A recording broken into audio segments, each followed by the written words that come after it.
Stress और female के जो हार्मोन्स हैं इनका रिश्ता जो है वो बड़ा ही स्ट्रॉन्ग है। ठीक है, यानी फीमेल्स के अंदर पूरे महीने के अंदर जितनी हार्मोन्स ऊपर नीचे हो रहे होते हैं वो भी इनके स्ट्रेस लेवल के साथ लिंक्ड होते हैं, एंग्जाइटी के साथ, डिप्रेशन के साथ लिंक्ड होते हैं। जब एक नॉर्मल साइकिल चल रहा होता है तो इमीडिएटली आफ्टर पीरियड्स जो होते हैं ये बेस्ट टाइम होता है, पेशेंट की एंग्जाइटी लेवल, जो फीमेल्स का एंग्जाइटी लेवल है वो लोएस्ट होता है। फिर जैसे जैसे पीरियड्स का टाइम करीब आना शुरू हो जाता है, जिसको प्री मेंस्ट्रुअल सिंड्रोम कह सकते हैं, प्री मेंस्ट्रुअल टेंशन कह सकते हैं, हार्मोन्स की वजह से क्या होता है कि इनके अंदर जो है एंग्जाइटी, डिप्रेशन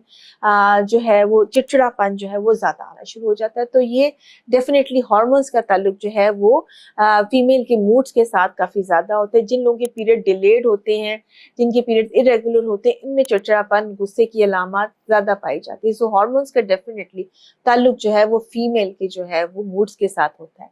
सिमिलरली प्रेगनेंसी के अंदर भी जब तबीयत में ज़ाहिरा ऊपर नीचे होना शुरू हो जाती है और आपके हार्मोन्स भी अगेन चेंज होना शुरू होते हैं, उस तरह से नहीं होते, वहाँ पर भी ये जो इलामात है जिसमें चिड़चिड़ापन, डिप्रेशन, बार बार बिला वजह रोना आना, ये सारी चीज़ें भी जो है वो उसका पार्ट हो सकती हैं, जहाँ पे खुद को सपोर्ट की,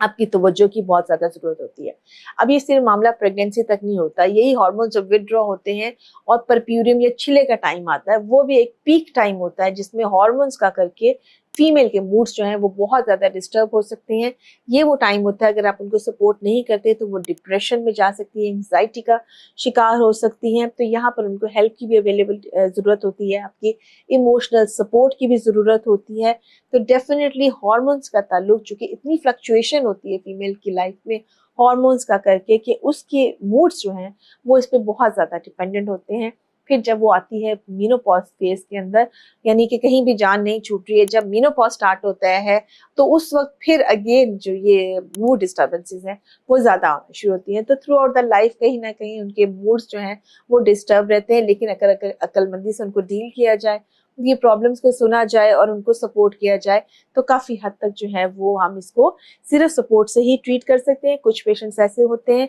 जिनमें एक्चुअल हेल्प की ज़रूरत होती है और उन्हें कोई एंग्जाइटी या डिप्रेशन की दवाई भी दी जा सकती है।